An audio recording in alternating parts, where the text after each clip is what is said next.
What up, y'all? Welcome back to my channel. A lot has happened since I posted my last YouTube video. I will go into detail about what happened in the last 2 years-ish, I believe, since I posted the last YouTube video. So like and subscribe so you can follow me on the rest of this heart failure journey. One healing victory, I guess you could say. I've lost about 125 pounds since March of 2020. But on top of that weight loss, in 2021, I was hospitalized 5 times, incubated 3 times, had a tracheotomy done, on top of being in the hospital for 2 months, all while, we're in this pandemic. I started my getting myself together through one of one of the hospitals I started at was Bentall, which is one of the top trauma centers here in Houston. And at the time I didn't have insurance, so that's why I used Bentall, because they help you through the county. It's the county hospital.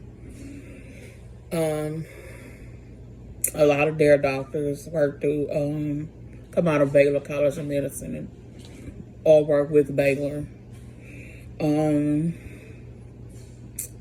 So the first time I was incubated was in February of 2021 at Methodist. So that's when I was able to switch from being taught to using a lot of the doctors at Methodist. What happened was I was retaining a lot of fluid, and I went in for that, but I get there and I'm real sleepy. And once I get there, the nurse was trying to get me to stay awake, but I eventually fell asleep. And once I fell asleep, I stopped breathing. So they couldn't wake me up, so they had to go in and incubate me. Was on that for about a week and a half, feeding to all of that, and was in there on my birthday, our 38th birthday. So they end up removing the tube,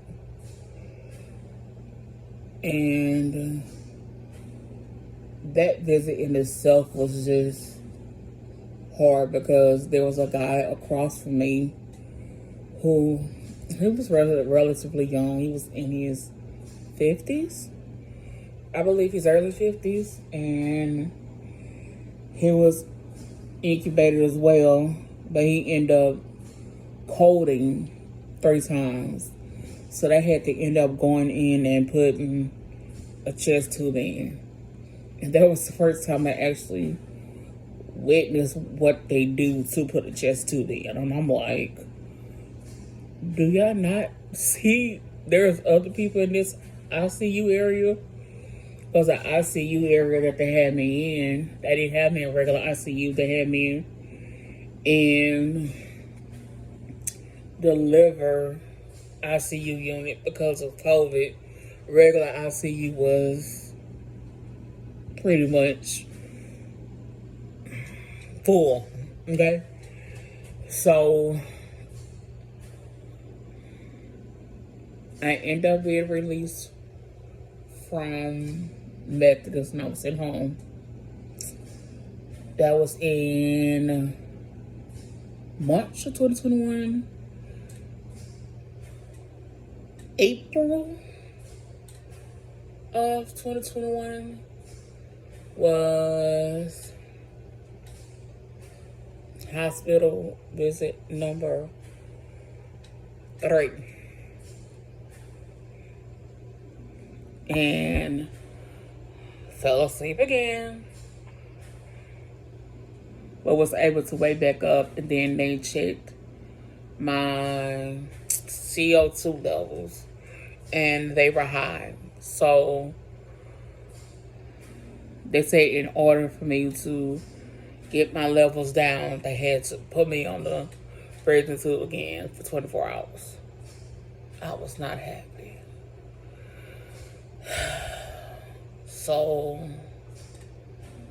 I let them do it. 24 hours went by, then I had to go to, and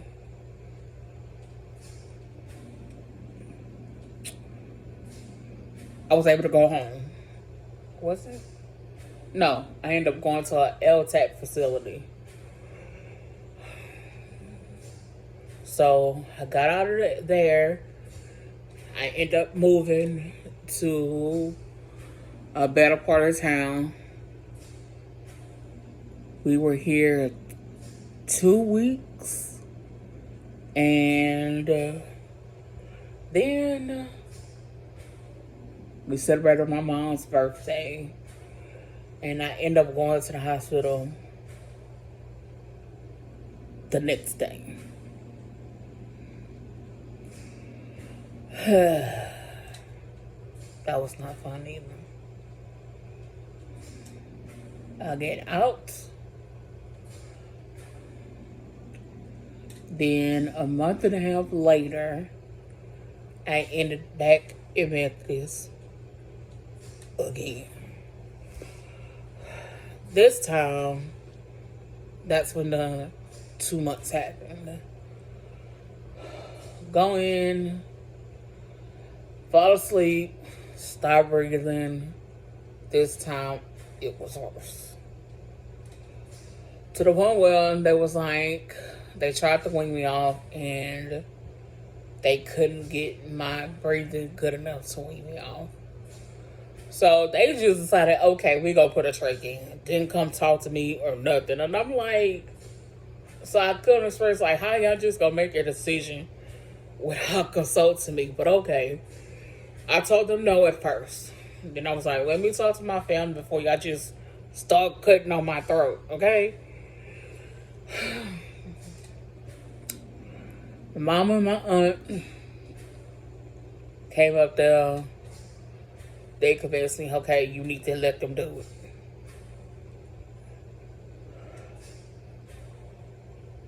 I cried.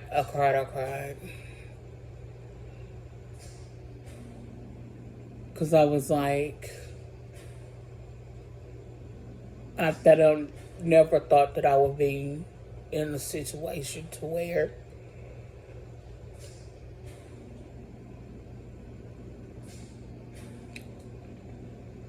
that I had to have it done. So they put the trach in, and so I ended up having to go back to the LTAC hospital, which is a long-term acute care hospital. And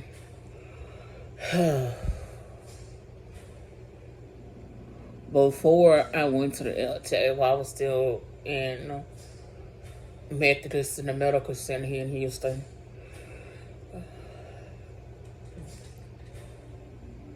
It seemed like everybody in that unit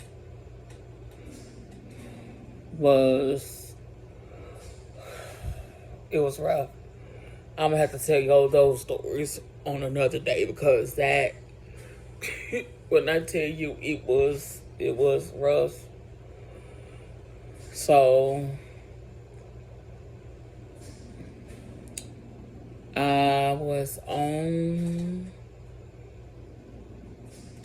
the trait. I was incubated and on the trait for a combination of 42 days. Couldn't talk, couldn't eat, couldn't drink.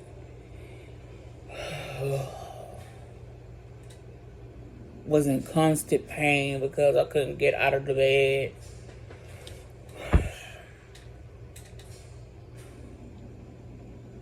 Yeah.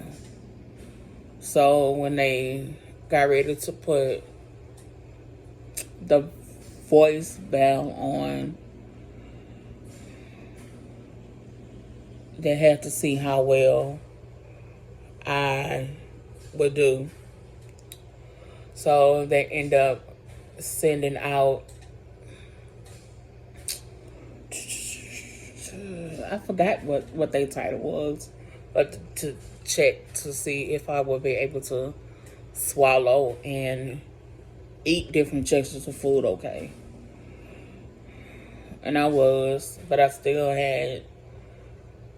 had some time to be on the trait. So I think I was on the trait for about another week or so, because they had to wean me off to see exactly how well I would do.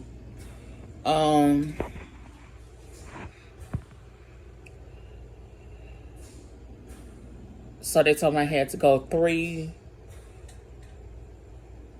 days, 3 full days, 72 hours. I'm talking about literally a full 72 hours. And when the respiratory therapist came to take it out, when he did, it felt like a burden was lifted off my shoulder once he took it out. And I am so grateful. That man, his name was Kwame, I remember, because he was a man of God. And he was like, "Miss Desiree, can I pray with you?" And I was like, yeah. He was like, "I don't supposed to do that." He was like, "I can lose my job." He was like, "But at this moment, I don't care."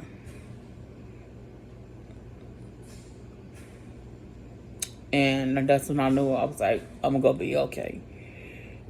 And still some stuff that I struggle with on a day-to-day basis, but I can say that I'm doing a lot better. But them stories from when I was in Methodist the second time, y'all, I'm gonna have to do a whole separate video. Just hell, not just from when I was in Methodist, but when I was in Ben Taub too. So I'm getting a call, so I'm gonna have to finish this later. Bye.